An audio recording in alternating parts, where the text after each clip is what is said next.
Good morning friends, আশা করি আপনারা ভালো আছেন। আমি আর হাপ্পু ভালো আছি। আজকে হ্যালোউইনস ডে, তাদের হ্যাপি হ্যালোউইনস ডে সবাইকে। আচ্ছা, আমি আজকে এখান থেকেই ব্লগটা শুরু করছি আপনাদের দেখাবো বলে। এই দেখুন আমার গাছে ফুলটা ফুটেছে, দেখতে পাচ্ছেন সবাই। এই যে আজকে আপনাদের সঙ্গে একটা রেসিপি দেখাবো আর শেয়ার করছি। অনেক দিন পরেই রেসিপিটা শেয়ার করলাম, মানে অনেক দিন আমি কোনো রেসিপি শেয়ার করছিলাম না। আজকে আসলে আমার বাড়িতে আমার মা আর আমার পিসি আসবে, আর তাদের সঙ্গে আরও হয়তো একজন দুজন আসতে পারেন। তা সেই জন্যে আজকে আমি যে স্পেশাল রান্নাগুলো করছি তার মধ্যে একটা রেসিপি দেখাচ্ছি, বাকিগুলো আপনাদের দেখিয়ে দেবো কী কী করেছি। আজকে বন্ধুরা যেটা নিয়ে আমি চলে এসেছি সেটা হচ্ছে, আমি একটা নতুন রেসিপি দেখাচ্ছি। নতুন না, অনেকেই জানে এটা হচ্ছে বাসা মাছ দিয়ে করছি। এটা আপনারা শোল মাছ দিয়েও করতে পারেন, বা অন্য মাছ দিয়ে যেগুলোতে বেশি কাঁটা নেই, ভেটকি মাছ দিয়েও করতে পারেন। এটা বাসা মাছে দেখছেন একটা ফিলে নেওয়া হয়েছে। এটা ফিলেটা অলরেডি, এটা মোটামুটি 300 গ্রামের মতো ফিলেটা আছে। এটাকে আমি মাঝখান থেকে এরমভাবে কেটে এটাকে টুকরো টুকরো করে এই যে এখানে আগে থেকেই রেখে দিয়েছিলাম। আর একটা মাছের ফিলে, এটাকে নুন, প্রথমে লেবু দিয়ে এটাকে রাখা হবে, তারপরে একটু পরে এটাকে নুন হলুদ দিয়ে মেখে আপনারা রেখে দেবেন। অন্তত 1 ঘন্টা ম্যারিনেট করতে হবে। এছাড়া যেগুলো লাগবে হচ্ছে, আলু আমি দিচ্ছি, আলু অল্প করে ভেজে রেখেছি। এমনি একটু পেঁয়াজ করছি, আদা রসুন বাটা পেস্ট, কাঁচা লঙ্কা, আপনারা যদি চান তাহলে আপনারা শুকনো লঙ্কা বাটাও দিতে পারেন। এখানে অল্প একটু পেঁয়াজ আর টমেটো চপ করা আছে। আর বেসিক যে মশলাগুলো, যেমন হলুদ, ধনে গুঁড়ো, জিরে গুঁড়ো, সেগুলো তো লাগবেই। আর এখানে আছে গরম মশলা, আর নুন আর চিনি তো যাচ্ছে। তা এটা আমি আপনাদের এবার দেখিয়ে দিচ্ছি। তেলটা আমার অলরেডি গরম হয়ে গেছে। আমি হালকা করে ফ্রাই করব, কারণ বাসা মাছ এমনিতেই খুব পাতলা থাকে, তাই জন্য বেশি ভাজতে যাবেন না।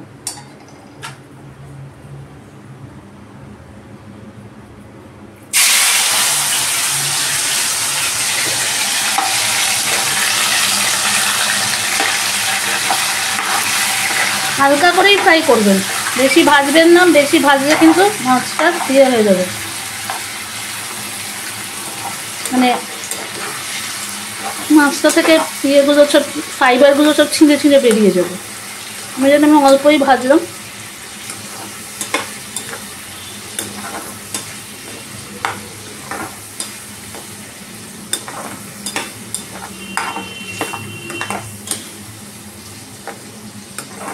যদি মনে করেন না ভেজেও করতে পারেন, আমি এই তেলেতেই ইয়েগুলো দিয়ে দিচ্ছি, মশলাগুলো।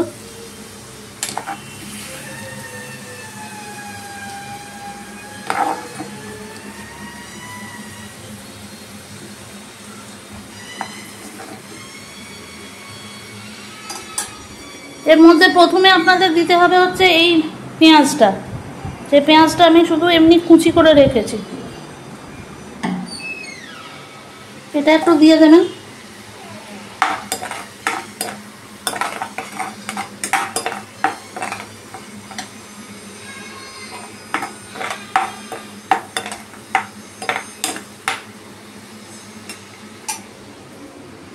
এরপরে আপনারা দেবেন হচ্ছে এটা, যেটা আপনারা পেস্ট করে রাখবেন বা যেটা ইয়ে করেছেন, গ্রাইন্ড করে রেখেছেন, সেই জিনিসটা দিয়ে দেবেন।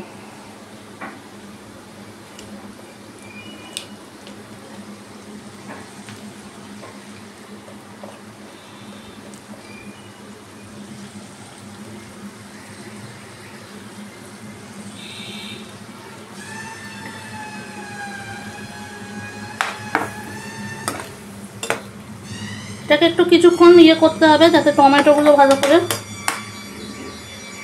সেদ্ধ হয়। আমি আঁচটা একটু বাড়িয়ে দিলাম।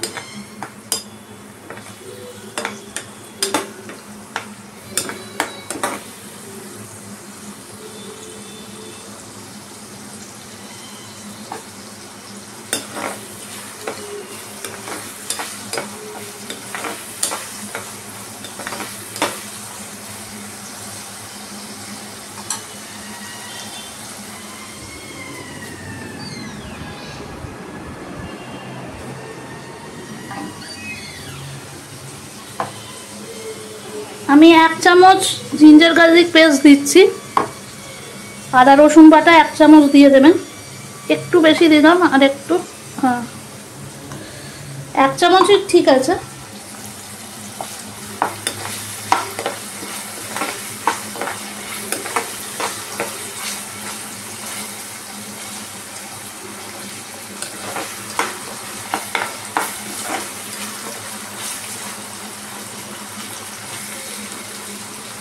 এটা মোটামুটি এখানকার রান্না নয়, এটা বাংলাদেশের রান্নায়।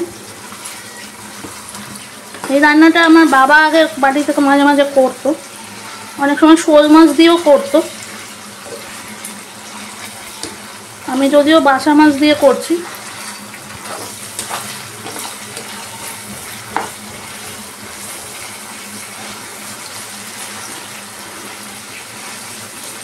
আমি এটা ইয়ে করে চেপে চেপে দিচ্ছি যাতে এটা ভালো করে নরম হয়ে যায়। ফ্লেমটা কিন্তু হাই আছে, সেই জন্য মাথায় রাখবেন যেন ফ্লেমটা খুব হাই হলে কিন্তু আবার পুড়ে যেতে পারে মশলা। এরপরে আমি যেটা বেসিক মশলা সেগুলো দিয়ে দেব। তার আগে আমি দেব নুন আর চিনি। এটা আমি একটু চিনি দিচ্ছি কারণ একটু টেস্টটা ভালো লাগবে, আমি আগেও করে দেখেছি। নুনটা আপনি স্বাদ মতো দেবেন কারণ অলরেডি মাছেতে নুন দেওয়া আছে, সেই জন্য একটু ভেবে চিন্তে নুনটা দেবেন।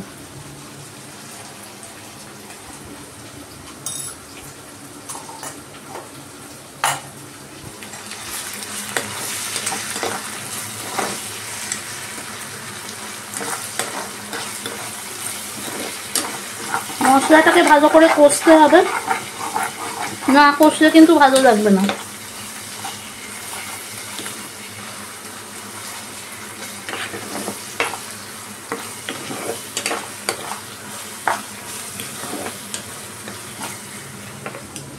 আচ্ছা, এবার আমি এর মধ্যে চিনিটা দেওয়ার আগে আমি বেসিক মশলাগুলো দিয়ে দিচ্ছি। এখানে হলুদ দিচ্ছি, দেখুন 1 চামচ হলুদ,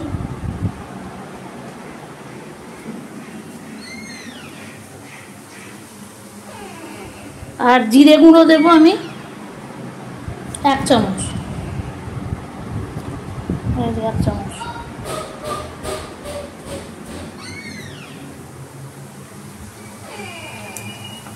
এবার আর একবার কষিয়ে দিন। যারা লঙ্কা গুঁড়ো দিতে চান তাহলে আপনারা লঙ্কা গুঁড়ো মানে এমনি ঝাল লঙ্কা গুঁড়ো দিতে চান তাহলে আপনারা দিয়ে দিতে পারেন এটার মধ্যে।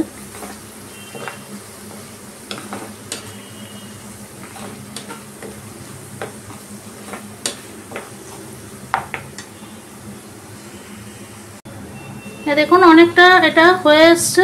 এরপরে আমি একটু চিনি দিয়ে দেবো, এই 1 চামচ মতো চিনি দিলেই হবে, এই ছোট চামচের 1 চামচ। একটু চিনিটা দিয়ে নাড়িয়ে নেব।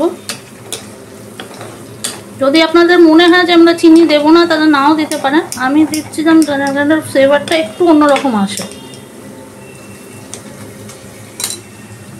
এরপরে আমি কাশ্মীরি মির্চ একটু দিয়ে দেবো, যেহেতু আমি তো এমনি লঙ্কা গুঁড়ো দিচ্ছি না, ওই 1 চামচের মতোই দেবেন, রংটা ভালো আসবে।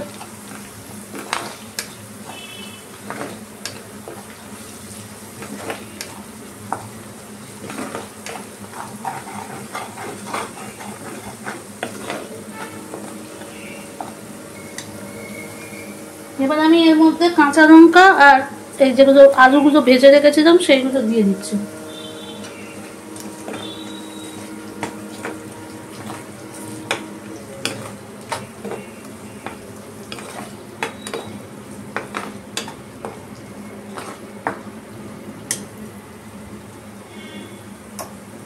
মাছটাকেও দিয়ে দিলাম।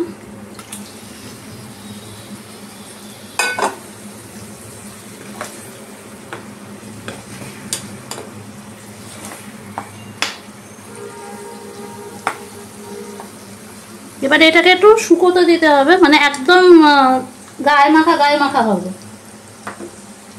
খুব বেশি ইয়ে হবে না। আর লাস্টে আমি একটু গরম মশলা দিয়ে দিচ্ছি।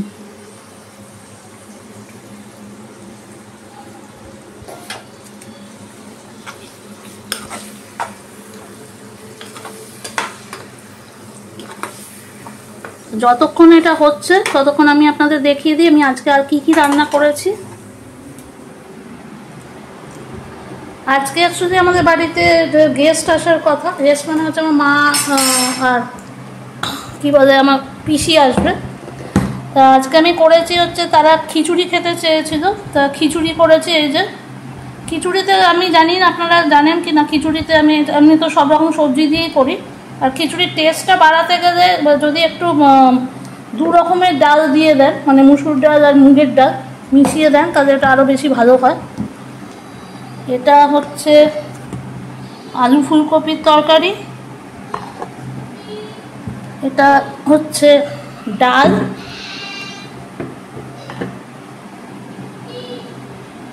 এটা ঝিঙে দেওয়া ডাল, এটা হচ্ছে ভাজা, আপনাদের দেখাই। এই যে ভাজা, পটল ভাজা, ফুলকপি ভাজা, আর আরেকটা ভাজা আছে সেটা আমি দেখাচ্ছি আপনাদের। এইটা হচ্ছে সাবুর পাঁপড়, এটাও ভাজা করেছি। কারণ সাবুর পাঁপড়টা আমাকে সরিয়ে রাখতে হচ্ছে, কারণ হাপ্পু আবার খেয়ে নিতে অসুবিধে, ও আবার সাবুর পাঁপড় খেতে খুব ভালোবাসে, সবটাই অনেকগুলো খেয়েছে আরও এইগুলো সরিয়ে রেখেছে। ওকে ফ্রেন্ডস, দেখুন আমাদের রান্নাটা শেষ হয়ে গেছে, একদম মাখা মাখা গায়ে মাখা জিনিসটা হয়েছে। এরকমই রাখতে হবে, যদি ঝোল রাখতে চান রাখবেন, কিন্তু অ্যাকচুয়ালি এটা একটু গায়ে মাখাই হয়। ঠিক আছে, তাহলে আজকের মতো এতটাই। Okay bye, see you in next blog.